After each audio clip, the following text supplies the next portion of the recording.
إنك حميد مجيد. قال الله تبارك وتعالى في كلامه المجيد: أعوذ بالله من الشيطان الرجيم. بسم الله الرحمن الرحيم. الرجال قوامون على النساء بما فضل الله بعضهم على بعض وبما أنفقوا من أموالهم.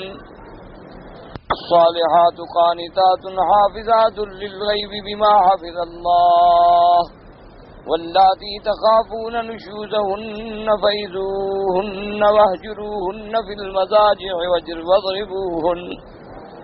فإن أطعنكم فلا تبغوا عليهن سبيلا إن الله كان عليا كبيرا. قال المؤلف والمفسر رحمه الله تعالى: أدام النفع بعلومه وعلومكم في الدارين آمين. إلى أن قال: وقال الشعبي في هذه الآية: الرجال قوامون على النساء بما فضل الله بعضهم على بعض وبما أنفقوا من أموالهم. قال الصداق والذي أعطاها: ألا ترى أنه لو قذفها لعنها فلو قذفته جلدت. اب مفسر رحمۃ اللہ علیہ فرماتے ہیں کہ امام شافعی رحمۃ اللہ علیہ نے فرمایا اس آیت پر کہ اللہ تبارک و تعالی نے مردوں کو عورتوں پہ فضیلت بخشی ہے، اس کے بارے میں انہوں نے فرمایا کہ الصداق، وہ حق مہر جو مرد جو ہے بوقت نکاح حق مہر خرچ کرتے ہیں، کہتے ہیں کہ دیکھو الا ترى انه لو قذفها لعنها، کہ اگر خدا نہ کرے کہ کوئی مرد اپنی بیوی پہ تہمت لگائے، یعنی خدا معاف کرے کسی عیب کی گناہ کی تہمت لگائے، تو اب اس کے لیے شرعاً کیا ذمہ داری ہے کہ یا تو اس تہمت پر وہ 4 گواہ لائے اور ثابت، یعنی اللہ نے مرد اور عورت کے رشتے کو اتنی اہمیت دی ہے کہ تمام دنیا کے معاملات میں 2 گواہوں کی ضرورت ہے. فشہدوا شہیدین من رجالکم، بس 2 گواہوں، کروڑوں کا معاملہ ہے، اربوں کا معاملہ ہے، خربوں کا معاملہ ہے، صرف 2 گواہوں کی ضرورت. لیکن خدا نہ کرے، اللہ معاف کرے، اگر عورت پر کوئی تہمت ہے زنا کی، تو اب 2 سے مسئلہ حل نہیں ہوگا. یہاں اللہ نے حکم دیا کہ 4 گواہ پیدا کرو تاکہ بلا وجہ عورت کو بھی نقصان نہ پہنچے، اس کی عزت کو بھی مجروح نہ کیا جائے. اور اس کے بعد اگر خاوند 4 گواہ مہیا نہیں کر سکتا اور اپنی بات سے بھی نہیں ہٹتا، وہ کہتا ہے میں نے جو کہا ہے وہ ٹھیک ہے لیکن گواہ میرے پاس نہیں ہے، تو اب شریعت نے کیا حکم دیا ہے کہ ان کے آپس میں لعان ہوگا.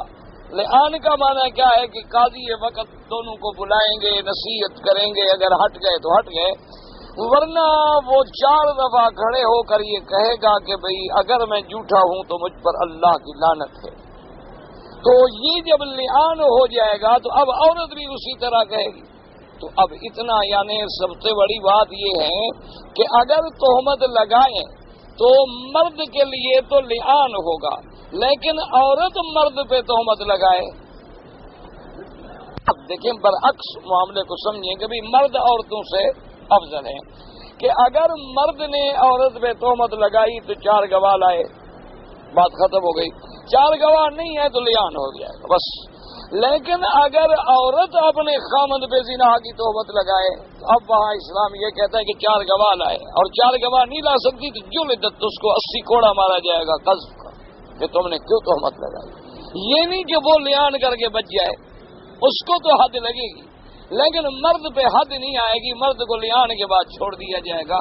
تو یہ بھی ایک دلیل ہے کہ اللہ تبارک و تعالی نے مرد کو فضیلت دی ہے عورت پر، کہ بھئی اگر مرد تہمت لگا رہا ہے 4 گواہ لائے گا پھر تو بات کھڑی ہو گئی کہ عورت کو سزا ملے گی، اور اگر 4 گواہ نہ لائے تو بھی جھوٹا کر کے 80 کوڑے مار نہیں، اب اس کو لعان کا موقع دیا جائے گا. لیکن اگر عورت خاوند پہ تہمت لگا دے نعوذ باللہ، تو اب اس کے لیے کیا علاج ہے کہ یا تو ثبوت پیش کرے 4 گواہ، اگر گواہ پیش نہ کریں اب اس کو لعان کا موقع نہیں دیں گے بلکہ جلدت، اس کو جلد مارا جائے گا کہ تم نے خاوند پہ کیوں ناحق تہمت لگائی، اس لیے کہ خاوند کا ایک مرتبہ زیادہ ہے. وَلِلرِّجَالِ عَلَيْهِنَّ دَرَجَةٌ، اللہ نے مرد کو عورت پر فضیلت دی ہے اور اس کا شان جو ہے وہ عورت سے زیادہ ہے۔ اس لیے حضرت شابی رحمت اللہ علیہ نے یہ دلیل بھی نکالی ہے۔ اللہ نے فرمایا فالصالحات قانتات ای فالصالحات من النساء قانتات قال ابن عباس وغیر واحد یعنی المطیعات لازواجہن۔ اللہ نے فرمایا جو صالحات ہیں، اچھی عورتیں ہیں، قانتات مانا مطیعات، حضرت ابن عباس فرماتی ہیں اپنے خاوند کی فرما برداری کرنے والی عورتیں، کہ وہ عورتیں جو اچھی ہیں، جو صالحہ ہیں، اپنے خاندان کی اور خاوند کی فرما بردار ہیں۔ حافظات للغیب قال اسلی وغیر ہوئے تحفظ الزوجہ فی غیبتہ فی نفسها ومالہ، اور اس کی عدم موجودگی میں حفاظت کرنے والی، یعنی عورتیں اچھی کہیں کہ صالحہ ہو۔ عورت اچھی کون سی ہے کہ قانتہ ہو، مطیع ہو اپنے خاوند کی، اور صفت کیا ہے کہ حافظات للغیب ہے کہ جب خاوند گھر میں موجود نہ ہو تو حفاظت کرنے والی فی نفسها و مالہ، یعنی اپنے خاوند کے مال کی بھی حفاظت کرے اور عزت کی بھی حفاظت کرے، اپنی عصمت کی بھی حفاظت کرے۔ تو عورت کی صفت یہ ہے کہ اچھی عورتیں جو ہیں ان کی صفت یہ ہوتی ہے۔ وَقَوْلُهُ بِمَا حَفِظَ اللَّهُ أَيَّ الْمَحْفُوظُ مَنْ حَفِظَهُ اللَّهُ، یعنی حقیقت میں تو محفوظ مرد ہو یا عورت ہو وہ ہو سکتی ہے جس کی اللہ حفاظت فرمائے، لیکن شرط یہ ہے کہ اپنی طرف سے آدمی سعی کرے گا، پھر اللہ کی مدد آئے گی، کیونکہ اپنی عزت کو بھی بچانا اور خاوند کے مال کی بھی حفاظت کریں یہ آسان کام نہیں۔ تو اللہ نے فرمایا پھر ہم مدد کرتے ہیں، اللہ تبارک و تعالیٰ اس کی حفاظت فرماتے ہیں۔ جب اس کی نیت ہوتی ہے تو پھر اللہ کی طرف سے مدد آ جائے۔ دیکھو نا جی، ایک آدمی کا عورت ہے، مکان ہے، شوہر غائب ہے، نعوذ باللہ وہ جو چاہے کر سکتی ہے۔ اسی طرح خاوند غائب ہے، اس کے پورے دولت کی، پیسے کی چابیاں اس کے ہاتھ میں ہیں، جو چاہے کر سکتی ہے، لیکن اس کے باوجود بھی وہ حفاظت کر رہی ہے تو یہ اللہ کی طرف سے محافظت ہو رہی ہے۔ جب اس کی نیت صالحہ ہوتی ہے تو پھر اللہ کی مدد شامل حال ہو جاتی ہے۔ فالصالحات قانتات حافظات للغیب بما حفظ اللہ۔ قال ابن جریر حدثني المثنى قال حدثنا ابو صالح قال حدثنا ابو معشر قال حدثنا سعید بن ابی سعید المقبری النبی ہریرہ النبی ہریرہ رضی اللہ تعالی عنہ قال قال رسول اللہ صلی اللہ علیہ وسلم خیر النساء امرأة اذا نظرت الیہ سرتک واذا امرتها اطاعتک واذا غبت عنها حفظتک فی نفسها ومالک۔ حضور پاک صلی اللہ علیہ وسلم نے آقا انعامدار سرکار مدینہ صلی اللہ علیہ وسلم کا ارشاد گرامی ہے، آپ نے فرمایا خیر النساء، عورتوں میں سب سے بہتر عورت وہ ہوتی ہے کہ جب خامند کی نظر پڑے تو خامند خوش ہو جائے۔ کیا مانا کہ خامند کے استقبال کے لیے تیار ہے۔ اسی لیے حکم ہے کہ کوئی آدمی سفر سے جائے تو فوراً گھر نہ چلا جائے، باقاعدہ پہلے اطلاع ہو۔ اصل میں یہ مسائل جو تھے نا جی، یہ اس دور میں زیادہ اہم تھے کہ کیوں ذرائع نہیں تھے اطلاع دینے۔ اب آدمی آ رہا ہے سفر کرنے کے بعد اونٹوں پر اور گھوڑوں پہ اور کوئی مواصلات نہیں، ٹیلی فون نہیں، بر وقت اطلاع نہیں، تو یہ مسائل پیدا ہوتے تھے۔ تو حضور نے فرمایا کہ یکدم اچانک اپنے گھر میں داخل نہ ہوں، گھر والوں کو مطلع کریں تاکہ وہ اپنے گھر کو سنوارے، اپنے بدن کو سنوارے، غسل کرے، اچھے کپڑے پہنے اور اپنے خاوند کا استقبال کرے خوش ہو کے، تاکہ خاوند پر جو سفر کی تھکان ہے وہ دیکھتے ہوئے دور ہو جائے۔ تو سب سے پہلی صفت جو ہے عورت کی یہ ہونی چاہیے کہ اپنے خاوند کی خوشی کا کہ جب نظر پڑے۔ اس لیے ایک یعنی تاریخ میں حکایت آتی ہے کہ ایک بہت بڑی یعنی اعرابی عورت تھی۔ اعراب کہتے ہیں دیہاتوں میں رہنے والے، پہاڑوں میں رہنے والے، جنہیں آپ کہتے ہیں بدو ہے، تو یہ بدو میں رہنے والے، اور ایک ہوتے ہیں شہری لوگ جنہیں کہا جاتا ہے حدری، یہ حدر میں رہنے والے۔ تو ایک بہت تاریخ میں آتا ہے کہ ایک بدویہ یعنی جنگلوں میں اور پہاڑوں میں اور خیموں میں رہنے والی عورت جو تھی، اس نے اپنی بیٹی کی جب شادی کی تو اپنی بیٹی کو جہاں اس نے نصیحت کی تو اس نے کہا کہ دیکھو بیٹی، ایک بات تو یہ ہے کہ تیرے چہرے پر خامد کے سامنے کبھی غم نہیں آنا چاہیے. اب خامد نظر آئے تو تم مسکراتے ہوئے استقبال کرو. اور دوسری بات یہ ہے کہ تیرے بدن سے کبھی خامد کو بدبو نہیں آنی چاہیے، یعنی بری ہوا نہیں آنی چاہیے. اور تیسری بات یہ ہے کہ تیرا خاوند جو ہے وہ تیرا چہرہ دیکھے، تیری پشت نہ دیکھے. کیا مانا؟ مقصد یہ کہ ہر وقت اس کے سامنے ہو، یہ نہیں کہ پیٹ دے کے بھاگ رہی، وہ ادھر بلا رہا ہے تو ادھر جا رہی. مقصد کہنے کا یہ تھا. فرمایا تو اس نے کہا کہ دیکھو یہ 3 چیزیں پلے باندھ لو تو تمہارا گھر کبھی برباد نہیں ہو. ہمیشہ بالکل اپنے گھر میں آباد رہو. حالانکہ دیکھو ایک جنگل میں رہنے والی عورت ہے، لیکن جو اس نے نصیحت کی ہے وہ کتنی جامع نصیحت.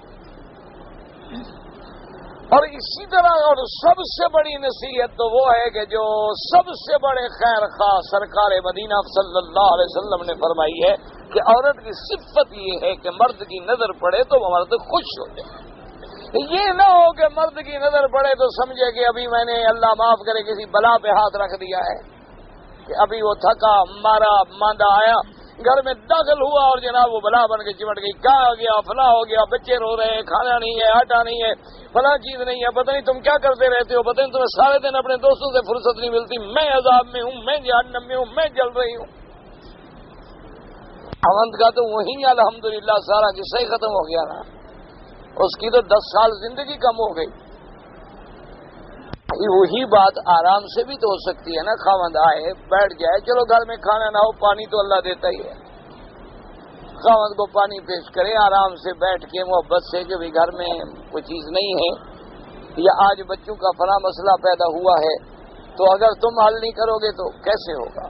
تو وہی بات آپ محبت سے بھی تو کہہ سکتے ہیں. دیکھو نا، آپ کسی کو کہیں کہ جناب تشریف لائیے اور کھانا تناول فرمائیے، اور کسی کو یار مرو یار کھاؤ، بات تو ایک ہے نا. بات تو وہی ایک ہے کہ آپ نے اسی کو یہ کہا ہے کہ کھانا کھاؤ. ایک کہنے کا یہ انداز ہے یار کیا کھڑے منہ دیکھ رہے ہو، مرو بیٹھو کھاؤ، یہ بھی تو کہہ رہے ہو کھاؤ. اور ایک ہے کہ جناب تشریف رکھیے کھانا کھا لیں، چلو تھوڑا سا لے لیں، وہی ہمارے گھر میں آپ آئے ہیں، برکت ہو جائے گی، ہم آپ کا بچا ہوا تھوڑا سا کھا لیں گے تو اب اس کا دل کتنا ٹھنڈا ہوگا. بات تو تم نے وہی کی ہے جو اس طرح کی ہے، لیکن صرف بات کرنے کا ایک انداز کہ اس بات کرنے سے اس کو خوشی ہوگی اور اس بات کرنے سے اس کے لیے عذاب ہے. اور دوسری بات یہ ہے کہ خاوند جب حکم کرے تو اطاعت، یعنی اگر کوئی عورت خاوند کو خواہش ہوئی، اس نے بدون عذر، یعنی اس کو عذر کوئی نہیں، بیمار کوئی نہیں، حیض کوئی نہیں، نفاس کوئی نہیں، انکار کر دیا، بہانہ بنا دیا، تو اللہ کے فرشتے ساری رات لعنت پہ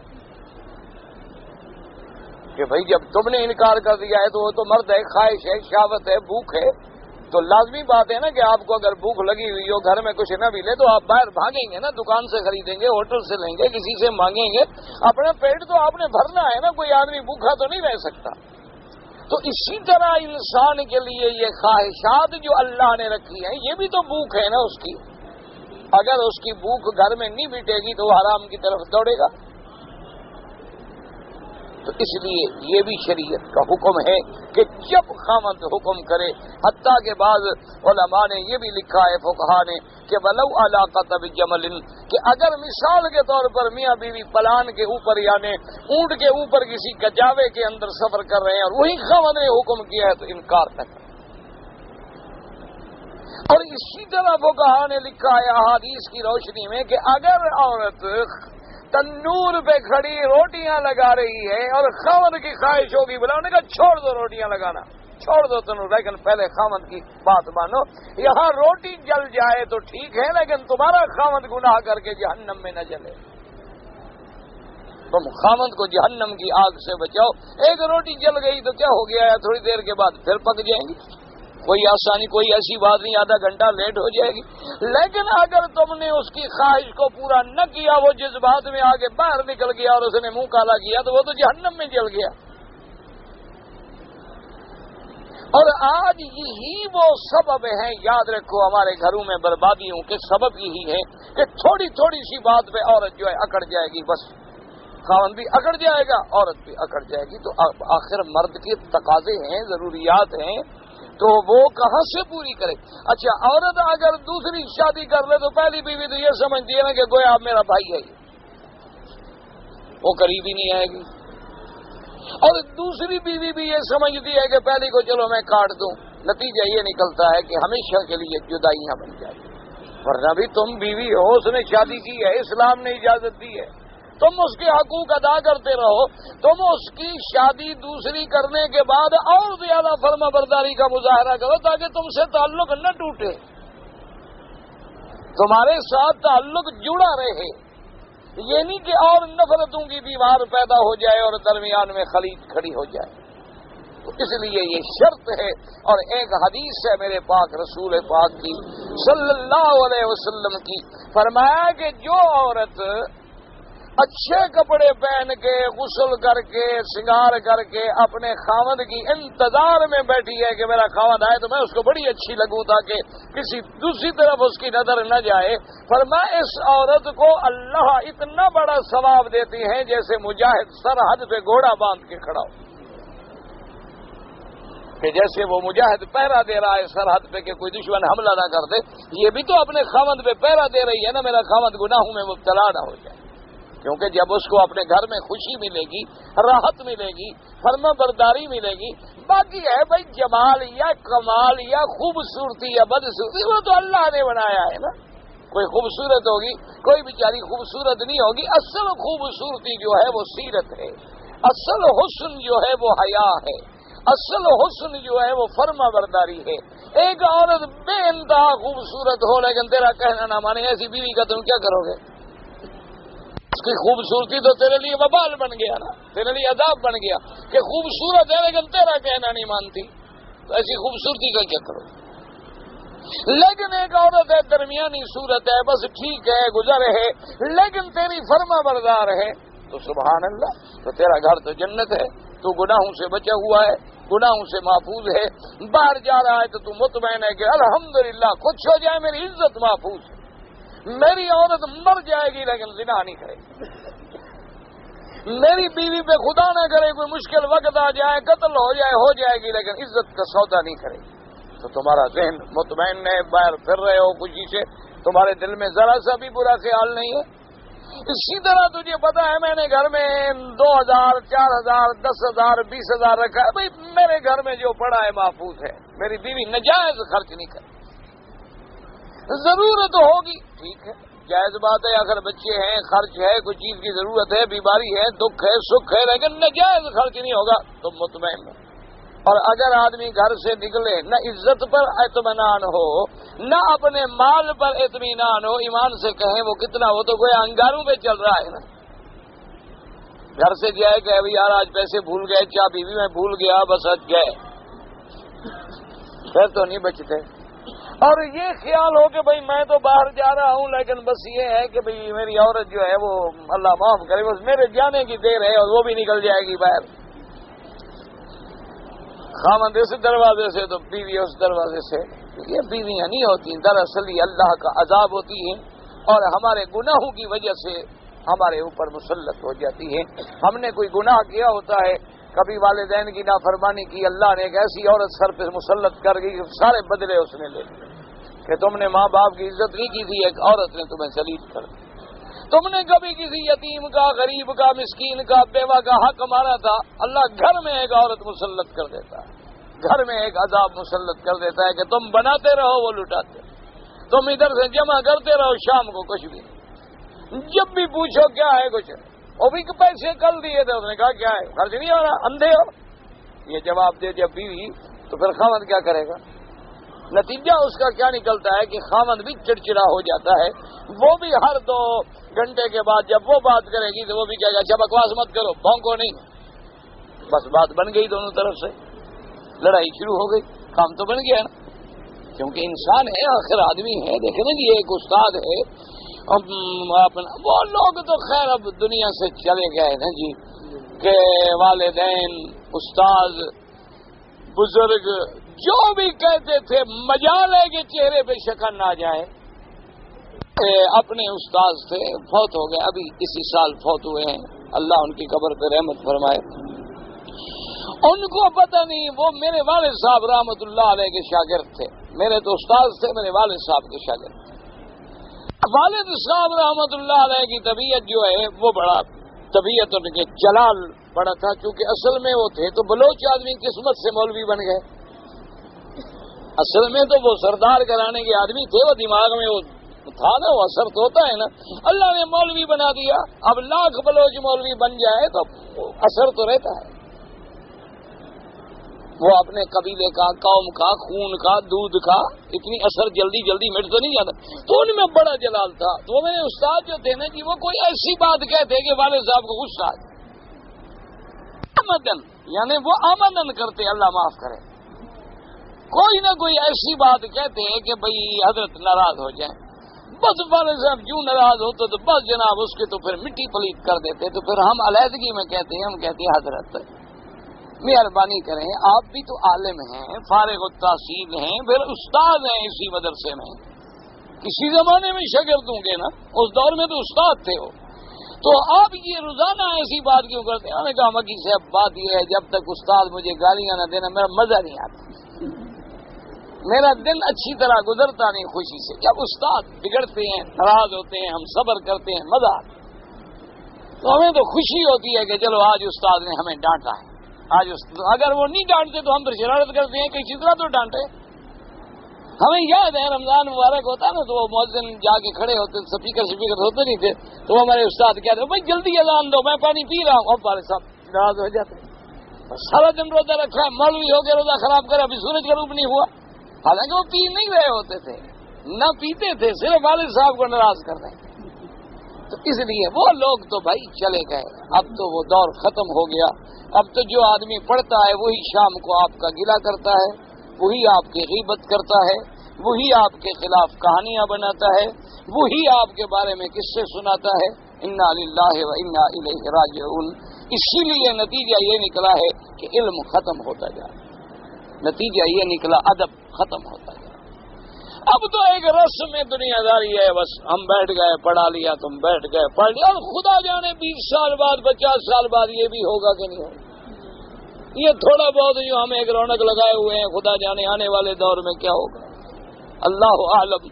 جو قیامت قریب آ رہی ہے اتنی کام پیچھے ہی جا رہا ہے، آگے تو نہیں جا رہا. اس لیے حضور نے فرمایا کہ پہلی صفت کیا ہے کہ جب تمہاری نظر پڑے تو خوش ہو جاؤ، اور جب حکم کرے اطاعت کرے، اور جب غائب ہو جائے خامن تو حفاظت کرے، اس کے عزت کی بھی اور مال کی بھی. قال ثم قال رسول الله صلى الله عليه وسلم هذه الآية الرجال قوامون على النساء إلى آخرها. ورواه ابن أبي حاتم من يونس بن حبيب عن أبي داود الطيالسي عن محمد بن عبد الرحمن بن أبي ذئب عن سعيد المقبري به مثله سواء. وقال الإمام أحمد حدثنا يحيى بن إسحاق قال حدثنا ابن هيئة عبد الله بن أبي جعفر أن ابن خالد أخبره أن عبد الرحمن بن عوف رضي الله تعالى عنه قال قال رسول الله صلى الله عليه وسلم إذا صلت المرأة خمسها وصامت شهرها وحفظت فرجها وأطاعت زوجها تفرد بھی احمد بن طریق عبداللہ بن قاسم عبد الرحمن بن عوف. اس حدیث سے مبارک میں حضرت عبد الرحمن بن عوف رضی اللہ تعالیٰ عنہ ارشاد فرماتی ہیں، حضور پاک نے فرمایا کہ جب عورت 5 نمازیں ادا کرے، یعنی 5 نمازیں فرض اللہ نے جو کیا ہے وہ باقاعدہ ادا کرے، اور فرض کی ادائیگی کے بعد نفل کے معاملے میں دیکھیں کہ اللہ نے مرد کا کتنا حق رکھا ہے. کہ علماء نے لکھا ہے کہ اگر کوئی عورت نفلی روزہ رکھنا چاہتی ہے تب بھی خاوند سے اجازت، خاوند سے باقاعدہ اجازت لے کے میں نے کل نفلی روزہ رکھنا ہے، رکھ لوں.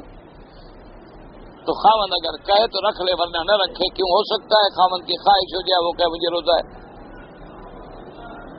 اسی طرح علماء نے، فقہاء نے رحمہم اللہ علیہم اجمعین نے لکھا ہے کہ اگر میاں بیوی آپس میں بیٹھ کے گپ شپ کر رہے ہیں اور ہنسی مذاق کر رہے ہیں اور ایک دوسرے سے کھیل رہے ہیں تو نفل نماز پڑھنے سے زیادہ ثواب ہوتا ہے. نفلی عبادت سے بھی ان کو زیادہ ثواب مل رہا ہے. اسی طرح حضور پاک نے فرمایا کہ جو تم ایک لقمہ بھی اپنی بیوی کے منہ میں دیتے ہو اللہ تمہیں صدقے کا ثواب دیتے. حضور پاک سے صحابہ نے پوچھا، انہوں نے کہا حضور بیوی کا خرچہ تو ہمارے ذمہ ہے، روٹی تو دینی ہے ہم نے، پھر ہمیں صدقے کا ثواب کیوں ملتا ہے؟ آپ نے فرمایا اللہ کے بندے اگر یہی لقمہ تم کسی غیر عورت کو کھلاتے تو تمہیں گناہ ہوتا کہ نہ ہوتا؟ انہوں نے کہا جی ہوگا. تو انہوں نے کہا جب تم حلال میں خرچ کر رہے ہو تو اللہ اجر بھی دیتے ہیں، صدقے کا ثواب بھی دیتے ہیں. حضور نے فرمایا کہ وہ صامت شارہ، جب رمضان آئے تو روزے رکھے. کیا معنی؟ اللہ کے فرائض پورے کرے، یعنی نماز بھی فرض ہے وہ پورا ادا کرے اور روزہ بھی فرض ہے وہ پورا ادا کرے. وہ حافظت فرجہ، اور اپنی شرمگاہ کی حفاظت کرے کہ کبھی گناہ نہ کرے، اپنے بدن کی حفاظت کرے کہ اس کے بدن پہ کسی غیر کی نظر بھی نہ پڑے. اصل میں عورت کی تو صفت یہ تھی نا میرے بھائی کہ جس کے جسم پر، اب دیکھو نا اللہ نے باپ کو بھی اجازت نہیں دی کہ اپنی بیٹی کے بدن کے بغیر لباس کے نظر ڈالے. اللہ نے بھائی کو بھی یہ حق نہیں دیا، یہ حق صرف خاوند کو. اور اگر خاوند کا یہ حق ہے تو اس کی حفاظت کرے کہ اس کے بدن پہ کسی غیر کی نظر بھی نہ پڑے، کبھی گناہ کا نعوذ باللہ خیال بھی نہ کرے. تو ایک نماز، دوسرا رمضان کا روزہ اور اپنے بدن کی حفاظت. وَأَطَاعَتْ زَوْجَهَا، اور اپنے خاوند کی اطاعت کرے. یہ تو نہیں کہ پاک باز ہو تو کہ جی میں تو تہجد پڑھ رہی ہوں، خاوند بلا رہے ہو گئے نہیں جی میں نے تو بھی نماز پڑھنی ہے، میں نے تو بھی قرآن شریف کے 2 پارے پڑھنے ہیں. خاوند کا حکم مان، اطاعت. اور اس کے بعد فرمایا جس عورت میں یہ صفتیں پیدا ہو جائیں قیامت والے دن اس کو کہا جائے گا ادخلی من ای ابواب الجنت شئت، کہ جنت کے سارے دروازے تیرے لیے کھلے ہیں، جس دروازے سے چاہو جنت میں داخل ہو جاؤ. اللہ تبارک و تعالیٰ پھر اس کو اتنا بڑا مرتبہ اور اتنا بڑا مقام جو ہے وہ عطا فرمائے. وقوله تبارک و تعالی واللاتی تخافون نشوزهن أيها النساء اللاتي تخافون أن ينشزن على أزواجهن والنشوز هو الارتفاع فالمرأة الناشز هي المرتفعة على زوجها التاركة لأمره المؤرزة عنه المبغضة له فمتى ظهر منها إمارات النشوز فليعيدها وليخفف عقاب الله في عصيانه. اب جناب اللہ نے فرمایا کہ وہ عورتیں جن سے تمہیں یہ خوف ہے کہ اب وہ نافرمانی کی طرف آ رہی ہیں، ان میں نشوز کا کیا معنی ہے؟ یعنی نافرمان، اپنے آپ کو خاوند سے اونچا سمجھنے والی کہ تم کون ہو، تم کون ہو، میں بڑے خاندان سے ہوں، میں ایسی ہوں، میں ایسی ہوں. اور اسی طرح اپنے خاوند کو حقیر سمجھنے والی، اپنے خاوند کے حکم کا انکار کرنے والی، اپنے خاوند سے بغض رکھنے والی، یہ سارا نشوز کے لفظ میں آ جاتا ہے. کہ ناشدتن یعنی عورت جو ہے وہ ایسی، ناشدہ کیا مانا؟ یعنی ایسی اپنے آپ کو ہر وقت اوپر سمجھ رہی ہے، خاوند کا حکم نہیں مان رہی، خاوند کی اطاعت نہیں کر رہی، خاوند سے بغض کرنے والی ہے، خاوند سے نفرت کرنے والی ہے. اب فرماتے ہیں کہ جب یہ علامات ظاہر ہوں، اسے اندازہ ہو کہ اب میری بیوی میں نافرمانی پیدا ہو رہی ہے تو کیا کرے؟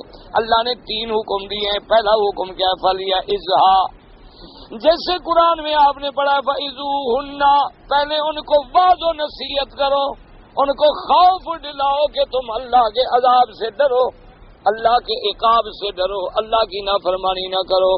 اور اللہ نے تمہیں حکم دیا ہے اطاعت کا. قد اوجبا قد زوجی علیہ وطاعت ورمالیہ معصیت لما له علیہ من الفضل والافضال. اللہ نے حکم دیا ہے کہ تم اپنے مرد کی اطاعت کرو، فرما برداری، یعنی عورت کو نصیحت کرے، بیٹھ کے سمجھائے کہ دیکھو اچھی بات نہیں ہے، نافرمانی نہ کرو، تم اپنی عاقبت کیوں خوار کر رہی؟ اللہ کا حکم ہے، اللہ کے رسول کا حکم ہے. اور پھر گھر کا نظام چل ہی نہیں سکتا جب تک میاں بیوی موافقت نہ، یہ بات یاد ہے، وہ گھر کبھی نہیں چلتے. اللہ پاک سے دعا کریں اللہ ہر مسلمان کے گھر میں اچھے حالات پیدا فرمائیں، اللہ سب گھروں میں اصلاح، آپس میں اتفاق، اتحاد، الفت پیدا فرمائیں. اللہ تبارک و تعالی تنافر سے، تباغض سے اور تحاسد سے، فساد سے بچائیں، ورنہ پھر گھر جو ہے نا جی نعوذ باللہ وہ دنیا میں گویا جہنم. کہ خاوند کا رخ ادھر ہے اور بیوی کا رخ ادھر ہے. خاوند الگ لڑ رہا ہے، وہ الگ لڑ، ہر وقت چیخ پکار شور تماشا، سب محلے والے اکٹھے ہو کے تماشا دیکھ رہے ہیں کہ بندے ہیں کون ہے، انسان ہے. کبھی خاوند مار رہا ہے، کبھی بیوی لڑ رہی ہے. لوگ کھڑکیاں کھول کھول کے کھڑے ہیں کہ جی اس گھر میں پتہ نہیں جانور رہتے ہیں بندے رہتے ہیں. ورنہ عورت کی آواز گھر سے باہر کیوں جائے، کیا مطلب؟ جس کی آواز پہ بھی اللہ نے پہرا بٹھایا ہے، آواز پہ بھی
اور وہ روز لڑائیاں جھگڑے کر کے سارے محلے کو دکھائے. محلے والوں کو پتا ہوتا ہے، وہ کہتے ہیں اس گھر میں تو بھی ہر وقت تماشا ہے. بعض بچے کہتے ہیں ابھی بغیر ٹکٹ کے پیسے بھی نہیں بھرنے پڑتے، آؤ چھت پہ کھڑے ہوں تماشا دیکھے، ابھی کام شروع ہو جائے. ابھی خاوند آ رہا ہے تو بس سرکس شروع ہو گئی. اس کے ہاتھ میں لاٹھی ہے تو اس کے ہاتھ میں توا ہے، اس نے ڈنڈا پکڑا ہوا ہے تو اس نے آٹے کا مٹکا پکڑا ہوا ہے. تماشا لگا، باہر مارنے والے دیکھ رہے ہیں. گھر تو نہ ہوا پر جہنم ہی ہوا نا. اس لیے سب سے پہلی بات یہ ہے کہ اس کو نصیحت کرے. یہ نصیحت بھی اس پہ اثر کرے گی نا جس کو اللہ ہدایت دیں گے. اور فرمایا کہ خاوند کا جو حق ہے، اللہ نے اس کی نافرمانی جو ہے وہ حرام کی ہے. وقت قال رسول اللہ صلی اللہ علیہ وسلم كنت آمرا احدا ان يسجد لاحد امرت المرأة ان تسجد لزوجها ونسب حقی علیہا. حضور پاک صلی اللہ علیہ وسلم نے فرمایا کہ اگر میں کسی کو حکم دیتا، اجازت دیتا کہ کسی کو سجدہ کرے تو میں بیوی کو حکم دیتا کہ خاوند کو سجدہ کرے. خاوند کا اتنا بڑا حق ہے، اتنا بڑا اس کا مرتبہ ہے، لیکن چونکہ کسی بندہ کا کسی اللہ کے سوا غیر کا سجدہ جائز نہیں، اس لیے میں اس کو بھی حکم نہیں دیتا، ورنہ اس کو حکم دیتا. وروى البخاری رحمہ اللہ تعالی عن ابی ہریرہ رضی اللہ تعالی عنہ قال رسول اللہ صلی اللہ علیہ وسلم اذا دعا الرجل امرأته الى فراشه فأبت عليه لعنتها الملائكة حتى تصبح. ورواه مسلم ولفظه اذا باتت المرأة هاجرة فراش زوجها لعنتها الملائكة حتى تصبح. امام بخاری رحمت اللہ علیہ نے حدیث روایت فرمائی حضرت ابی ہریرہ سے کہ حضرت ابی ہریرہ رضی اللہ تعالی عنہ فرماتی ہیں قال رسول اللہ صلی اللہ علیہ وسلم، حضور نے فرمایا اذا دعا الرجل امرأته الى فراشه کہ اگر کوئی خاوند اپنی بیوی کو اپنے بستر پہ بلائے، یعنی اپنی خواہش کے لیے بلائے، فابت علیہ وہ عورت انکار کر دے کہ نہیں، لعنت الملائکۃ حتی تصبح اللہ کے فرشتے ایسی عورت پہ لعنت کرتے رہتے ہیں جب تک کہ صبح نہیں ہوتی. ساری رات اللہ کے فرشتے اس پہ لعنت پہ. اور اسی طرح امام مسلم رحمت اللہ علیہ نے روایت نقل کی ہے، اس میں لفظ ہے کہ اذا باتت المرأة حاجرة فراش زوجها، اگر کوئی عورت رات کو اپنے خامد کا بستر چھوڑ کے الگ سوئے، یعنی اس کا کہنا نہ مانا ایک ہی ہے، اللہ کے فرشتے اس پہ لعنت کرتے ہیں جب تک کہ وہ صبح نہ کرے، کیونکہ خامد کی خواہش پوری نہ ہوئی۔ اللہ معاف کرے، اب وہ بھی تو رات کو بیچارہ اپنی خواہش میں جل رہا ہے، تو اللہ اس کے فرشتوں کو حکم دیتے ہیں کہ ایسی نافرمان عورت پہ لعنت کرو۔ لیکن شرط یہ ہے، یاد رکھنا، کہ اگر عذر نہ ہو، اگر عورت معذور ہے، بیمار ہے، یا حیض ہے، نفاس ہے، تو لیکن شرط یہ ہے کہ عذر ہو، پھر بھی تو خامد کو اچھی طرح سمجھا دے کہ جی میں تو انکار نہیں کر رہی، لیکن میں معذور ہوں، میں بیمار ہوں، تو خامد کو قائل کر دے، اس کو بھی بات سمجھ آ جائے۔ یہ نہیں کہ بلا وجہ، اگر اس نے بلا وجہ انکار کیا، اب اس سے بڑا کوئی گناہ ہوگا کہ اللہ کے فرشتے لعنت بھیجیں، جس پہ اللہ کے فرشتے لعنت بھیجیں تو باقی بچ کیا گیا۔ اور ابھی آپ پڑھ چکے ہیں کہ جس گناہ پر لعنت ہو وہ گناہ کیا ہوتا ہے؟ کبیرہ۔ جس گناہ کے بعد عذاب کا ذکر ہو وہ گناہ کیا ہوتا ہے؟ کبیرہ۔ تو اپنے خامد کا بغیر عذر کے انکار کرنا جو ہے یہ بھی کبیرہ گناہ کے برابر۔ اصل میں بھی اللہ نے میاں بیوی کا رشتہ ہی ایسا رکھا۔ دیکھو نا، باقی جتنے معاملات ہیں، بچوں کا سنبھالنا، کھانا پکانا، کپڑے دھونا، یہ تو ایک دوسرے کے ساتھ حسن تعاون ہے نا، ایک دوسرے کے ساتھ حسن تعاون ہے۔ اصل وجہ جو ہے اللہ نے میاں بیوی کے نکاح کی اصل وجہ کیا ہے کہ دونوں ایک دوسرے کو گناہ سے بچائیں، ایک دوسرے کو عذاب سے بچائیں، تاکہ مرد کی خواہش ہو گئی الحمدللہ پوری ہو گئی، اب باہر نکلے گا، اللہ کی رحمت سے اس کی نظریں جو ہے محفوظ رہیں گی، اسی طرح عورت بھی الحمدللہ محفوظ ہو گئی۔ اچھا، اب خاوند جو ہے، یاد رکھو، اگر عورت بھی اللہ کے فرشتے لعنت کرے، لیکن جو خاوند اپنی بیوی کا حق ادا نہ کرے، یہ تو نہیں نا کہ بھی یک طرفہ لعنت ہوگی۔ بیوی گھر میں ہے، خاوند صاحب بھی موجود ہیں، لیکن بات ہی نہیں سنتے۔ اب وہ شرم کے مارے بیوی کچھ کہہ تو نہیں سکتی ہے، لیکن اس کے اندر بھی تو جذبات ہیں، جیسے تیرے جذبات ہیں، تیرے خواہشات ہیں۔ جو خاوند بھی اپنی بیوی کے حق ادا نہ کریں، وہ بھی اللہ کے ہاں ملعون ہوتے ہیں کہ پھر تم نے بیوی گھر میں رکھی کیوں ہے؟ اگر تم اس کے حق ادا نہیں کر سکتے، طلاق دے چھوڑ جاؤ، تم دوسری شادی کر لو، بلا وجہ کیوں ایک عذاب میں ڈالا ہوا ہے کہ اس کو تم نے معلقۃ بین السماء والارض، آسمان و زمین کے درمیان میں لٹکا کے رکھ دیا ہے کہ طلاق بھی نہیں دیتے ہو اور حقوق بھی ادا نہیں کرتے ہو۔ اسی طرح جیسے بعض لوگ آ جاتے ہیں، 2 4 سال گزر گئے، بیوی گھر میں ہے، یہ کوئی عبادت نہیں، یاد رکھو، یہ کوئی نیکی شیکی نہیں ہے۔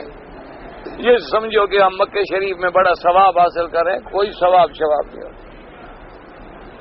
اسلام کا یہ مطالبہ آتے کل ذی حق حقہ، ہر حق والے کا حق ادا کرو، والدین کا حق ادا کرو، بچوں کا حق ادا کرو، بیوی کا حق ادا کرو، اپنے بدن کا حق ادا کرو۔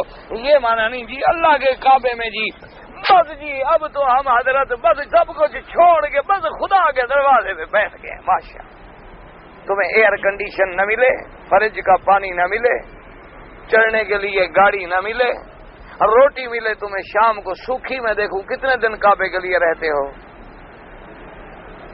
پتہ ہے کہ یہاں تو مفت میں بھی روٹی مل جاتی ہے، کچھ نہ بھی کرو تو باہر تقسیم کرنے والے آ جائیں گے، پھر بھی روٹی مل جائے گی، کھجور بھی مل جائے گی، پلاؤ بھی مل جائے گا، زمزم بھی مل جائے گا۔ یہاں تو مفت خورے بھی پلتے رہتے ہیں۔ یہ بھی پتہ ہے کہ چلو بھی کسی دروازے پہ جا کے چوکیدار بن کے بیٹھ جائیں گے، پھر بھی 800 ریال تو ملے گا نا، 8000 بنتا ہے، وہاں تو 8000 حلال کا کسی کو کم ملتا ہے۔ بس جناب اللہ کے کعبے میں پڑے ہوئے ہیں، سب جھوٹ ہے، کوئی جب کعبے والے خدا نے حکم دیا ہے کہ جاؤ اپنی بیوی کا حق ادا کرو، تو تم کعبے میں کیوں بیٹھے ہوئے ہوئی؟ کئی لوگ ہیں ماشاءاللہ، کتنا عرصہ ہو گیا جناب، 10 سال ہو گئے، بچے وہ جی گھر میں ہیں ماشاءاللہ، خط رکھ دیتا ہوں، خط رکھتا ہوں، خرچہ بھی بھیجتا ہوں ماشاءاللہ۔ انا للہ و انا الیہ راجعون۔ یہ کوئی نیکی شیکی نہیں، بس خدا کے رسول کے ساتھ سیدھے رہیں، اللہ کو دھوکہ نہ دیں۔ بیوی ہے اس کے حق ادا کرو، بلا لو، نہیں بلا سکتے ہر سال جاؤ، اس کے حقوق ادا کرو۔ اب جناب اس کے بعد فرماتے ہیں مفسر رحمۃ اللہ، اب دیکھیں امام بخاری نے بھی حدیث روایت کی اور امام مسلم نے بھی روایت کی، وَلِهَذَا قَالَ تَعَالَىٰ وَاللَّاتِي تَخَافُونَ نُشُوزَهُنَّ فَعِظُوهُنَّ، کہ اگر تم دیکھو کہ بیوی سے نافرمانی کی علامات ظاہر ہو رہی ہیں ان کو نصیحت کرو۔ وَقَوْلُهُ وَاهْجُرُوهُنَّ فِي الْمَضَاجِعِ، وقال علی بن ابی طلحہ باز الحجر ان لا یجامعها ویزاجع على فراشها ویولیها ظهره وکذا قال غیر واحد۔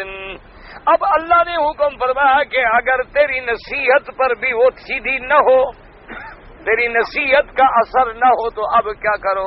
فرمایا وَاهْجُرُوهُنَّ فِي الْمَضَاجِعِ، ان کے ساتھ لیٹنا بیٹھنا سونا ایک بستر پہ کٹھے علیحدہ ہو جاؤ، تھوڑا رہے گھر میں، یہ نہیں کہ اس کو گھر سے باہر بھیج دو، گھر سے باہر بھیج دو تو اور آزادی ہو گئی اور خرابی ہو گئی، رکھو گھر میں لیکن اس کے ساتھ اب میلنا اڑنا بیٹھنا یہ پورا نہ کرو، تاکہ اس کو احساس ہو تمہاری بے رخی کا، اعراض کا، تمہاری ناراضگی کا، اور اس سے پھر ٹھیک ہو جائے۔ لیکن یہ سارے علاج ہوتے ہیں شریف عورت کے، اور یہ سارے دیکھو نا جی، نصیحت کس کو اثر کرے گی؟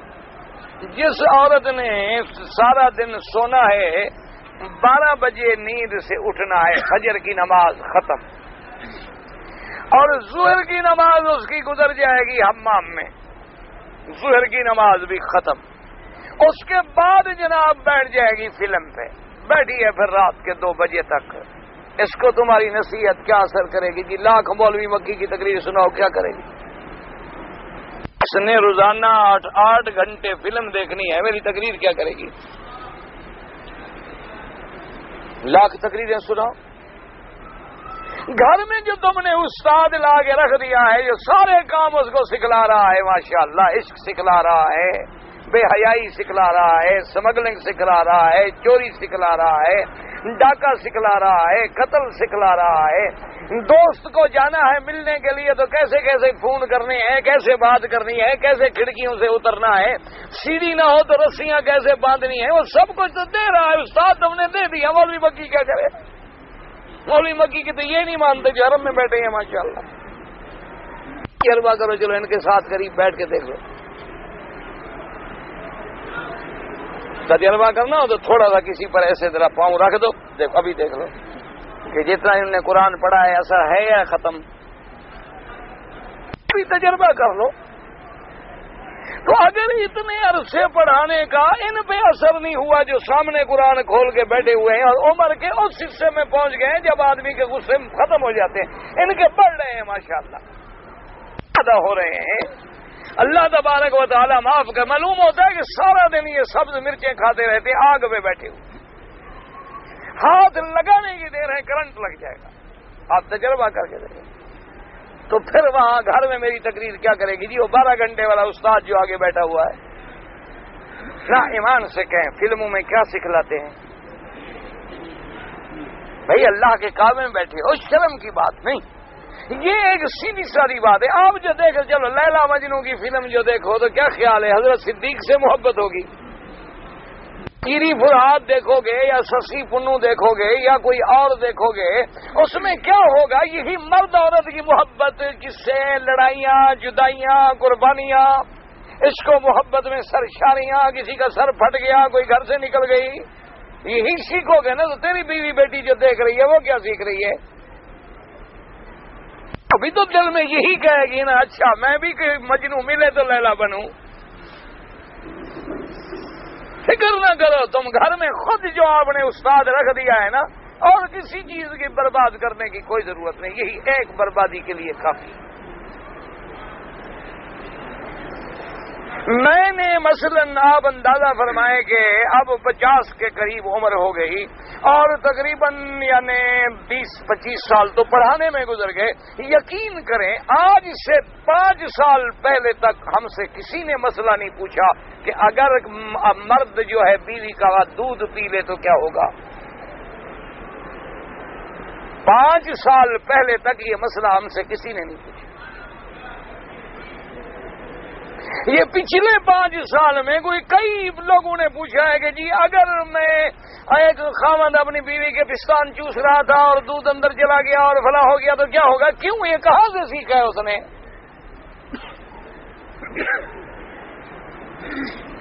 یہ سارا عذاب ایک فلم برباد کرنے کے لیے کافی ہے۔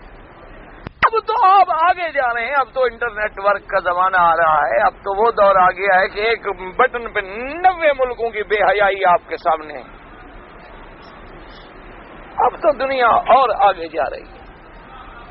ایک منٹ میں بس ہاتھ لگائیں جی مجھے بے حیائی کرنی ہے اور بے حیائی کے طریقے سیکھنے ہیں، ایک سیکنڈ میں آپ کے سامنے سارا ریکارڈ جائے گا، یہ دفتر ہے، یہ دفتر ہے، یہ فون نمبر ہے، کانٹیکٹ کرو۔ اور سستا اتنا اس کو کر دیا گیا ہے کہ 10 روپے خرچ کرو تو آدھا گھنٹہ باتیں کرتے رہو۔ اب تو لوگ عشق اس پہ بیٹھ کے کرتے ہیں کمپیوٹر پہ۔ انا للہ و انا الیہ راجعون۔ اس کا علاج کیا ہے؟ بس توبہ کرو، اللہ سے معافی مانگو۔ میں تمہارے لیے دعا کروں، تم میرے لیے دعا کرو، ایک دوسرے کے گھر کے لیے، بچوں کے لیے دعا کرو، ورنہ اس دور میں جو بچ جائے نا وہ ولی اللہ ہے۔ ایمانداری کی بات ہے، میں خدا کے کعبے میں بیٹھ کے آپ کو کہہ رہا ہوں، اس دور میں جو عورت پردہ کرتی ہے اور جو عورت زنا سے، فلم سے بچی ہوئی ہے وہ ولی ہے، اللہ کی ولی۔ میں اللہ کے کعبے کو سامنے رکھ کے آپ کو بتا رہا ہوں کہ اس دور میں جو عورت نماز کی پابند ہے، روزے کی پابند ہے، خامد کی فرما بردار ہے، برقع پہنتی ہے اور بازاروں میں جا کے بلا ضرورت نہیں پھرتی اور بلا وجہ کلبوں میں، پبوں میں، پارکوں میں نہیں گھومتی، وہ ولی اللہ ہے۔ اس کو ولی سمجھو، اس کو عام عورت نہ سمجھو۔ اس کو یہ نہ سمجھو کہ ایک عام عورت ہے، بلکہ وہ ولی۔ اسی طرح جو جوان، نوجوان ہے، خوبصورت ہے، جوان ہے، تندرست ہے، صحت ہے، 5 وقت میں نمازیں پڑھتا ہے، روزہ رکھتا ہے، عقیدہ ٹھیک ہے، ان گناہوں سے، زنا سے، شراب سے، منشیات سے، بے حیائی سے بچا ہوا، سمجھو اللہ کا ولی ہے۔ حضور نے صحابہ کو فرمایا تھا کہ ایک وقت آئے گا کہ میری امت کے آدمی جو عمل کریں گے ان کو اتنا ثواب ملے گا، تمہارا 50 آدمی عمل کرے تو اس کے برابر ہوگا۔ صحابہ نے کہا حضور ہمارے عمل کے برابر؟ آپ نے فرمایا ہاں تمہارے، تم 50 عمل کرو وہ ایک عمل کرو۔ حضور نے فرمایا کہ ایسا وقت آ جائے گا قیامت کے قریب کہ میری امت کے آدمی اگر 100 میں سے 10% پر بھی عمل کر لیں گے تو نجات پا جائیں گے۔ حضور نے فرمایا میری امت میں ایک ایسا وقت بھی آ جائے گا کہ میری سنت پہ عمل کرنا اتنا مشکل ہوگا، کالقابض علی الجمر، جیسے کسی انگارے کو ہاتھ میں پکڑنا مشکل ہے، ایسے میری سنت پہ چلنا مشکل ہے۔ اور جو اس وقت سنت پہ چلے گا سمجھو ولی اللہ ہے۔ تم ولی پتہ نہیں کس کو سمجھتے ہو؟ جس کا روزہ بڑا ہو، وہ تو تم بعد میں بناتے ہو نا، زندگی میں تو پتھر مارتے ہو۔ روزے تو تم نے ہمارے مرنے کے بعد بنانے ہیں، زندگی میں تو پتھر وہاں بھی ہے، وہاں بھی ہے، وہاں بھی ہے، فلاں جب مر گیا پھر روزہ۔ ماشاء سبحان اللہ جی، بڑا پیارا بندہ ہے اللہ کا۔ اور جب تک زندہ رہا تو تم نے پتھر مارے، جب مر گیا سجدہ کر کے پھر اس کو چین نہ لینے دیا کہ زندگی میں بھی عذاب، روح کو بھی عذاب۔ شیطان 2 بدلے لیتا ہے اللہ والوں سے، ایک زندگی میں لیتا ہے کہ لوگوں سے نفرت کرتے ہیں، اور جب مر جاتے ہیں ان کی قبروں کو سجدہ گاہ بنا دیتا ہے تاکہ نہ انہیں زندگی میں امن ملا ہے، نہ مرنے کے بعد ان کی روحوں کو تسکین ملے۔ اس لیے ہمیشہ یاد رکھیں کہ آج اگر کوئی شخص نماز پڑھتا ہے، روزہ رکھتا ہے، فرض ادا کر لیتا ہے، نفل نہیں پڑھ سکتا، تہجد نہیں پڑھتا، اشراق نہیں پڑھتا، دعا نہیں پڑھتا، فرض پڑھ کے بھی چلا جاتا ہے، سمجھو شکر کرو کہ الحمدللہ یہ بڑا خوش قسمت آدمی کہ خدا کے گھر میں آتا تو ہے نا، اللہ کا گھر نصیب تو ہو رہا ہے نا اس کو۔ اللہ تبارک و تعالی سے دعا کہ اب علاج باقی کوئی نہیں رہا، علاج کوئی نہیں رہا، امت پہ تیری آ کے عجب وقت پڑا ہے، اے خاصا خاصان رسول وقت دعا ہے، اب وقت علاج کوئی نہیں، علاج صرف ایک بچ گیا ہے کہ دعا کرو، ورنہ آج ہر بیٹا 100 میں سے 99 بیٹا والدین کا نافرمان ہے، 100 میں سے 99 بیوی شوہر کی نافرمان ہے، 100 میں سے 99 بھائی کا دشمن ہے، 100 میں سے 99 استاد جو ہے شاگردوں پہ ناراض ہے، 100 میں سے 99 شاگرد جو ہیں استاد کے دشمن ہیں۔ حال وہ ہو گیا، علاج کیا ہے؟ توبہ۔ اللہ کے دروازے پہ گر جاؤ، اللہ کے آگے توبہ کریں، اللہ کی طرف رجوع کریں اور ایک دوسرے کے لیے دعا کرو کہ اللہ ہمارے گھروں پر اپنی رحمت نازل فرمائے اور عذاب رفع فرما لے تاکہ ہم اللہ کے عذاب سے بچ جائیں، ورنہ بچنا ہمارے بس میں نہیں، ہماری طاقت نہیں، ہم بہت مشکلات میں آ گئے۔ انہوں نے فرمایا کہ وہ کیا کرے کہ لا یجامع، اس سے جماع نہ کرے، اس کے ساتھ نہ لیٹے بلکہ پشت دوسری طرف کر کے لیٹے تاکہ بیوی کو احساس ہو اور وہ ٹھیک ہو جائے۔ وزاد آخرون منهم السدی والزاق واکرمۃ بعض فی روایت ولا یکلمها بعد ذلك ولا یحدثها، انہوں نے کہا کہ یہ بھی ہے کہ اس سے کلام کرنا چھوڑ دے، بات کرنی چھوڑ دے تاکہ وہ ٹھیک ہو جائے۔ پہلے نصیحت کرے، نصیحت سے بھی نہ مانے تو پھر اس کے ساتھ لیٹنا بیٹھنا بولنا چھوڑ دے تاکہ وہ ٹھیک ہو جائے، اگر ٹھیک ہو جائے تو پھر زیادتی نہ کرے۔ جی اللہ عالم، ایک بھائی نے پوچھا ہے کہ نماز جنازہ میں اگلی صف میں داخل ہونا چاہیے یا جہاں کھڑا ہے وہی کھڑے کھڑے اللہ اکبر کر دے؟ بھائی نماز جنازہ بھی وہی حکم ہے جو نماز میں حکم ہے کہ صف اول میں جو ہے وہ سب سے زیادہ ثواب ہے، اسی طرح جنازے میں بھی اگر صف اول میں جگہ ہے تو پہنچو، اگر صف اول میں نہ ملے تو پھر دوسری نہ ملے پھر تیسری۔ یہ مانا نہیں ہے کہ جنازہ والے بھی یہیں کھڑے ہو جاؤ جائے صف آگے کھڑی ہو، یعنی تم صفوں میں پہنچو، اگر پہلی ملے تو الحمدللہ، ورنہ دوسری ملے تیسری ملے چوتھی ملے، جو صف میں جانا ضروری ہے۔ کہتا ہے جی کہ میں میقات کے باہر رہتا ہوں اور میں عمرہ کرنے کی نیت سے آیا اور میں نے عمرہ کر لیا ہے، اب اگر میں مسجد تنعیم سے دوبارہ عمرہ کرنا چاہوں تو کیا حکم ہے؟ بھائی گزارش یہ ہے کہ مکے میں آنے کے بعد تمام ائمہ کے نزدیک افضل یہ ہے کہ اللہ کے کعبے کے طواف زیادہ کرے بجائے تنعیم کے عمرے۔ سمجھ آ رہی ہے بات؟ کیونکہ اصل عمرہ وہ ہوتا ہے جب تم باہر سے آ رہے ہو اور میقات سے احرام باندھتے ہو، یعنی باہر سے آنے والا میقات سے احرام باندھ کے عمرہ کرے، وہ ہے اصل عمرہ جو چھوٹے حج کے برابر ہے اور جس کا اتنا بڑا ثواب ہے کہ ایک عمرہ کر لو تو اگلے عمرے تک گناہوں کا کفارہ بن جاتا ہے۔ اور امام ابو حنیفہ رحمۃ اللہ علیہ اور امام شافعی رحمۃ اللہ علیہ کے نزدیک کہ اگر کوئی آدمی مکے میں رہنے والا بھی عمرہ کرے تو حد حرم سے باہر جا کے عمرہ کر سکتا ہے، لیکن افضل یہ ہے کہ جتنی دیر تم عمرے میں گزارو اس کے بجائے طواف زیادہ کرو، کیونکہ طواف کا حکم نص سے ہے اور بغیر کسی خلاف و اختلاف کے، ورنہ بہرحال ان کے نزدیک عمرہ بھی کر سکتے ہو، کرنا چاہو منع نہیں، لیکن افضل یہ ہے۔ دو عمروں کے درمیان میں کتنا وقت ہونا چاہیے؟ گزارش یہ ہے جی کہ یہ نفلی عبادت ہے، جتنا بہرحال صحابہ رضوان اللہ علیہم اجمعین سے آتا ہے کہ وہ اتنی صبر کرتے تھے کہ بال شال نکل آئیں تو پھر دوبارہ کریں، ورنہ اگر کوئی آدمی وقفہ تھوڑا کرے تب بھی جائز ہے۔ دیکھو نا، اب ایک آدمی ابھی عشاء کے بعد 2 رکعت نفل پڑھے، ایک آدمی 10 رکعت پڑھے، ایک آدمی 100 رکعت پڑھے، تو کوئی منع تو نہیں ہے، منع تو نہیں، نفلی عبادت ہے، جتنی کر سکتا ہے کرتا چلا جائے۔ ایک آدمی روز ایک طواف کرتا ہے الحمدللہ، کوئی ہفتے میں ایک کرتا ہے الحمدللہ، کوئی ایک دن میں 10 کر لے، تب بھی الحمدللہ نفلی عبادت ہے، کوئی منع نہیں، کیونکہ یہ عبادت جتنی کرو گے اتنی اجر اور ثواب ملے گا دونوں کے درمیان۔ اچھا، ایک آدمی آج پاکستان سے آیا، احرام باندھ کے عمرہ کیا، عمرہ کرنے کے بعد مدینہ منورہ چلا گیا، دوسرے دن پھر مدینہ منورہ سے احرام باندھ کے آ گیا، کوئی بات نہیں، چاہے درمیان میں 1 دن کا وقفہ بھی ہے چاہے 2 دن کا وقفہ بھی ہے، تو اس لیے یہ عبادات نفلی ہیں، اس میں ہم جتنی آگے بڑھیں گے اللہ اتنی اجر دیں گے۔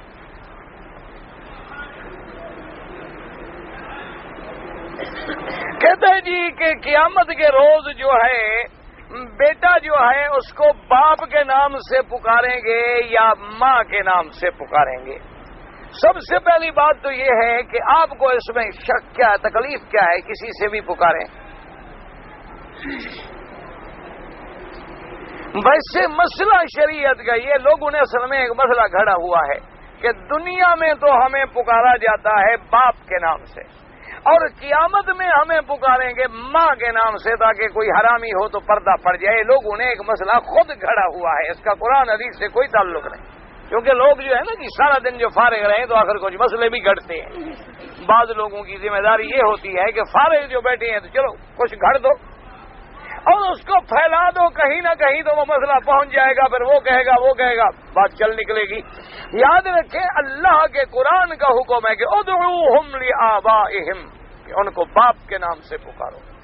تو جب اللہ نے حکم دیا ہے باپ کے نام سے پکارنے کا تو اللہ خود نہیں باپ کے نام کے پکاریں گے قیامت میں.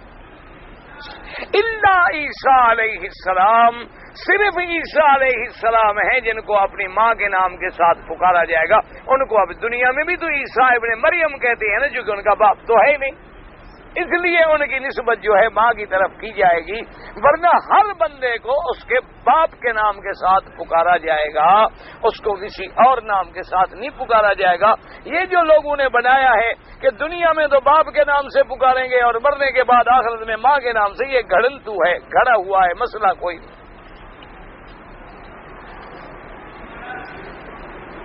میرا بیوی میرے بھائی، اچھا میرا بیوی جو ہے میرے بھائی کے لڑکے سے پردہ کر سکتی ہے، وہ اس کا کیا بنے گا تیری بیوی کا؟ تیرے بھائی کا لڑکا تیرا بھتیجا ہے، پردہ کرے کیوں نہ کرے؟ یہ تو سمجھ نہیں آیا. نماز جنازہ، اچھا ثنا، اچھا درود شریف دعا پیچھے پڑھ سکتا ہے؟ ہاں پڑھ سکتا ہے. امام ابو حنیفہ رحمۃ اللہ علیہ کے نزدیک مقتدی پڑھے گا بھی یہی امام کے پیچھے، پہلے ثنا پھر درود پھر دعا. اور جن ائمہ کے نزدیک امام شافعی اور امام احمد بن حنبل رحمۃ اللہ علیہ کے نزدیک جنازے میں بھی مقتدی جو ہے وہ پہلے فاتحہ پڑھے گا، پھر درود پڑھے گا اور پھر دعا پڑھے گا.